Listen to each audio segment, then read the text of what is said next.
get down. I'm still hesitant, but at this point, it's like they either gonna allow me to walk down or they gonna come and snatch me down. So I get up and I come on down, da-da-da-da-da. And once we standing there, the light flick on. She flick on the light because you can really see from the blinds or whatever. She flick on the light. She's like, oh my gosh. Oh my gosh. Like you could tell she was a bit, yeah. So she called the little dude in. It was a dude that was in there. She called him in, whoop-de-whoop, ABC, X, Y, and Z, told him that, look, they done peed on themselves, da-da-da-da-da. Now, mind y'all, I'm telling you only one time my pants was wet, right? So when you look at me, now mind you, I ain't no snitch. Let's get that clear. I ain't one of them like, no, it wasn't me, that was my sister. Ah, please don't hit me, please don't hit me, please. No, that ain't it. But I'm sitting here like, one side of me is wet, but she clearly wet all over. Do the math. The math ain't mathing. Your math ain't mathing, and I don't like the fact that it ain't mathing with my mathing. Come on, do the math. So, with that being said, he's like, so what do you want to do about it? She's like, hold on. So when she said hold on, my brother Chris followed her out of there. Because he obviously, I don't want to call my brother slow or nothing, but he just was not one of them like, nah fam, you want to hit them? You going to have to hit me. Like, point period blank. And there was ample times I can say, as these stories continue, where I was out here like, when that other foster lady was whooping on my sister, the same reason we about to get a whooping right now, I was out there, I'm like, nah, bro, you ain't finna hit her, dog. She ain't did, you know what I'm saying? But that was throughout the 17 months that we had to do. Yeah. So I would like to say I've always been the one that has savior complex. That may be where that came from. Savior complex. Yeah, because I feel the need to save everybody. But that's neither here nor there. So the lady, she come back and she got this little whoop-de-whoop, the little thing, she trying to whoop, man, toe out, boy, up. Killing it.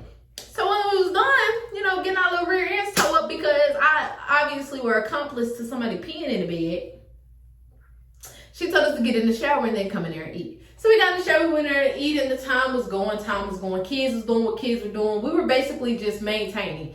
We were eating when they fed us. We were bathing when we were told to bathe. We were sleeping when we were told to sleep. We were getting up. We were on that little routine till one day, the CPS people arrived. When the CPS people arrive, the first thing they do is do a walkthrough.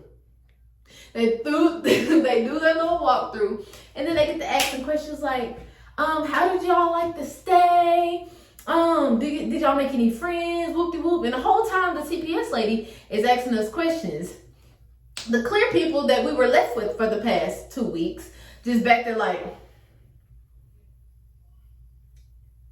you know what I'm saying? Like, you better not tell her we whooped you. We bet. You know what I'm saying? So we like, oh, it was good. You know what I'm saying? Just giving them whatever, right? Like, nah, bitch, get us the fuck up out of here. Get us up out of here. Please, whatever you do. So while she's saying that, she went on over to the clear people. She's like, so how are they?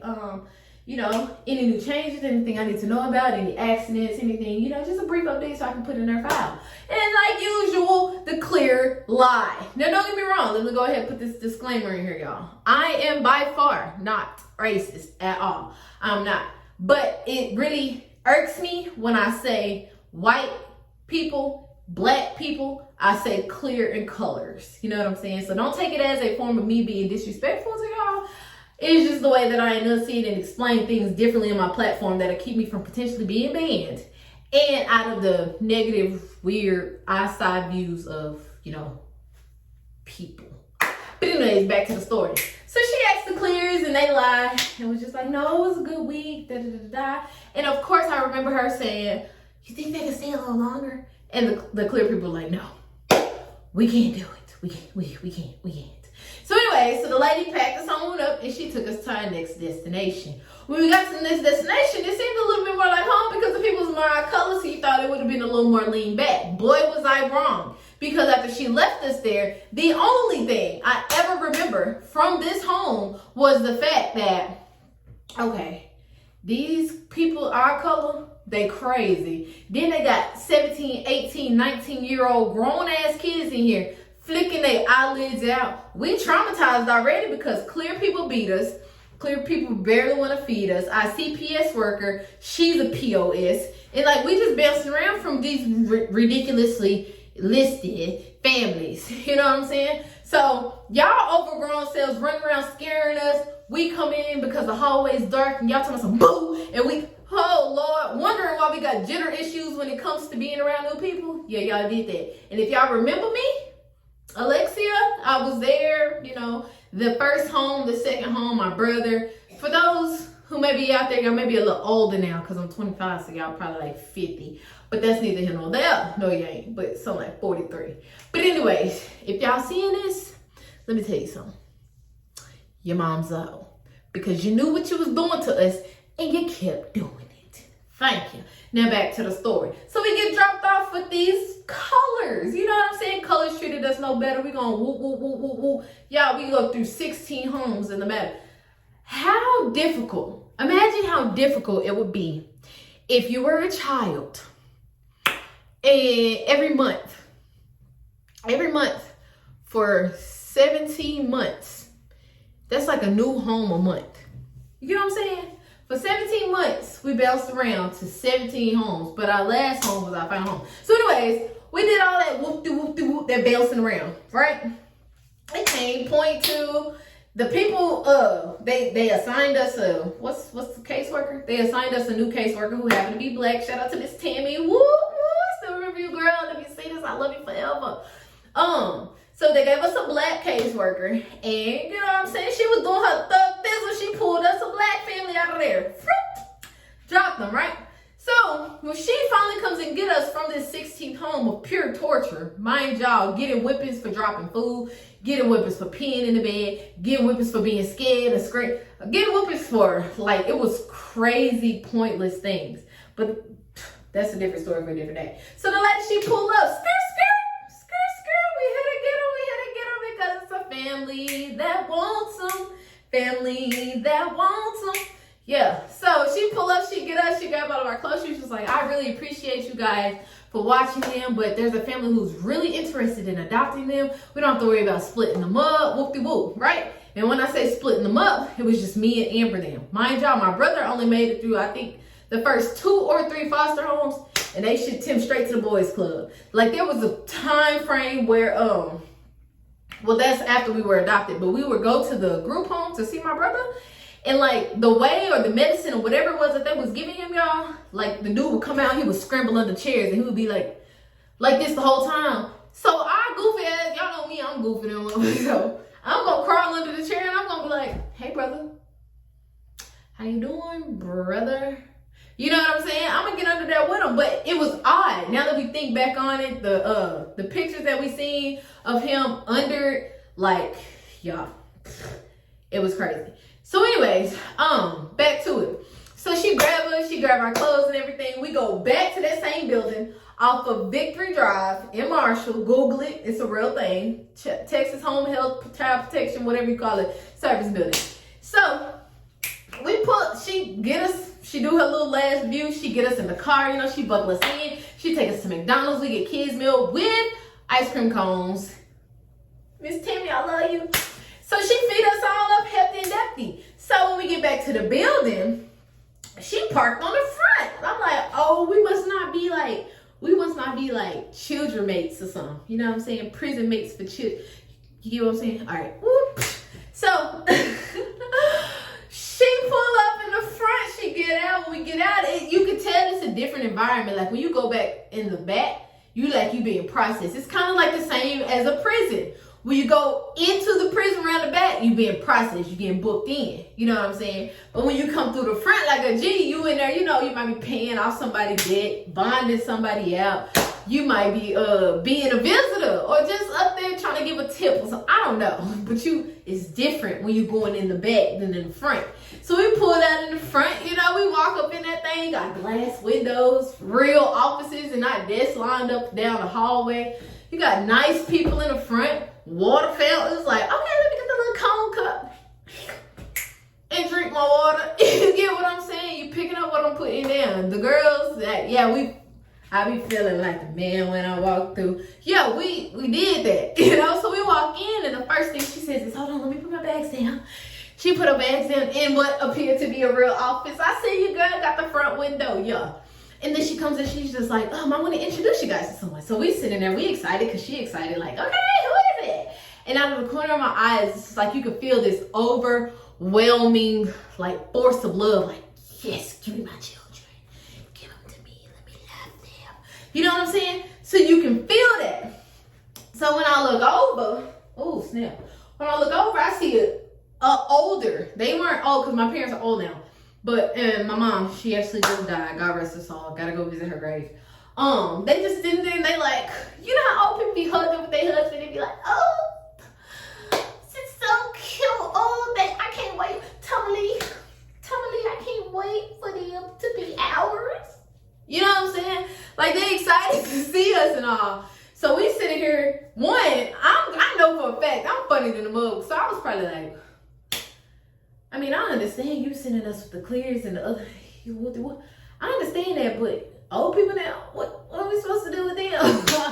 But they were so nice, and she was just like, Alexia, Carolyn, meet Tommy and Christine. And so they were like, oh my God, grabbing on our little hands and everything. Like, oh my God, it's so nice to meet y'all. I can't wait to get y'all home and let y'all see y'all. Like, they already knew that, like, yeah, y'all are ours. Like, yeah. So the lady go in, she's just like, everything's pretty much set, you'll get your notices in the mail about court, whoop-de-whoop-de-whoop. And guess how I know vividly, now that we were with our moms at this point, all of that stuff she was able to explain to me after I was being nosy and digging through the foster care paperwork. That was a lot of important stuff, but it was knowledgeable. That's how I found out about my biological mom. But that's a different story for a different day. Back to the topic. So she's just like, everything's pretty much set. Everything's cool. You'll get your notices in the mail when it comes time for courts and visitations. You know what I'm saying? We really appreciate y'all. And honestly, I hope y'all get them. That's what Miss Tammy was telling her. It was a black lady. So she was all for it. Like, I guess she had seen our file and the fact that my mom was doing no visitations. They would tell her where we would be, how long we would be, how long she had with us. She wouldn't do none of that. The classes she was supposed to take to get us back, she wouldn't do any of that. They asked her if she had family in the area that could take me and my sister. She said she was by herself and she didn't have nobody. Like, y'all see, it was like a force of dump y'all into CPS, and that's where y'all gonna be. Figure it out. You know what I'm saying? That's what I get from them when I hear back on the story. But that's neither here nor there. I'm entitled to my opinion. She could feel otherwise. So they get us and they're just like, okay. So we walking out of the building and everything, holding our parents' hands. We get in the car. They buckle us in. They make sure we good with our little seats and all of that. We chilling. We think we done hit the mother lode. Or however you do that. So they was like, are y'all hungry? And in my head, I'm like, man, we really just ate. But yeah, we could eat. We spent the block at McDonald's again. We get to McDonald's. She's like, you can order whatever you want to order. Woo. Right? So we ordered the kids' meal. We kids. We gonna order the kids' meal. So we eating and we going on about our way. As we driving, we notice we leaving the city, like the big flashing lights and stuff is leaving. Then we coming into the sticks. Like, okay, well, we didn't expect to die on our first day, but it was fun while it lasted. So anyways, we getting deeper in the sticks. And at this point, we hitting heels. Like, we hitting heels. Like, they taking us to the dungeon. The dungeon of distress. So as we hit heels, we come to this four-way intersection. We see four corners. There's a little area over here. The trees where the old sugar daddy pimps and stars be down there linked on. Or they be posted up with their beard. Or playing dominoes, under the tree. Then we got this little school building, town square looking thing. And then another field of just trees that's going back. So after we stop at the intersection, my dad, he's looking both ways, you know what I'm saying? He keep going. Now we coming up this round circle here, we like, you know what I'm saying? But all this time we going up the hill. We get to the top of the hill, they must say, oh yeah, we definitely in the country now. My nigga, we out here rolling through the plains, the plains. So after we hit the hill, we going down, all you hear, because my dad's hitting the brakes. I don't know how to make an actual brake sound, but it sounded like we were failing for a moment. So he hit the brake. So he hit the brakes, and as we were slowing down, we noticed that there's only two houses. There's one on the right and there's one on the left. He hit the blinker, flick. He made the left turn. All I know is it was a beautiful trailer. In the mix of, there was like forest and trees around it. You could tell there was a garden down there. There was an old truck, car, whatever it was that my dad had. And then you see all the little plants that's around it. I seen bikes in the front yard. I seen other people's cars, which ultimately I thought were my parents' cars, and all of that. So we pull into the driveway after driving down a little dusty little thing. We pull out, he's like, go on. I'll get y'all bags. That's my dad. Y'all go on upstairs. I'll get the bag. So we go up the stairs and we standing there. Mind y'all, we had already been yelled at by everybody we could ever think that we could be yelled at by.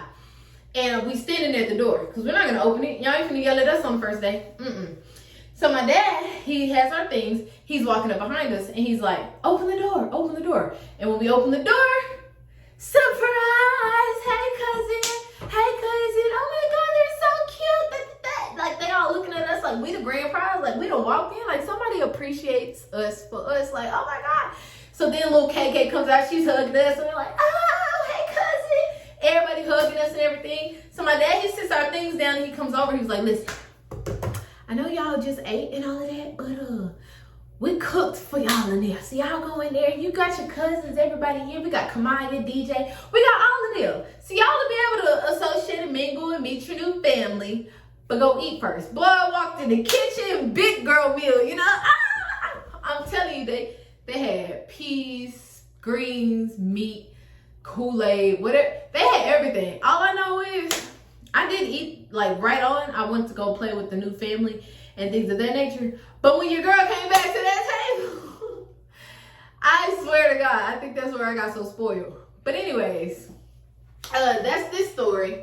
I think the next story that I got coming on would be the next series to this, growing up in foster care.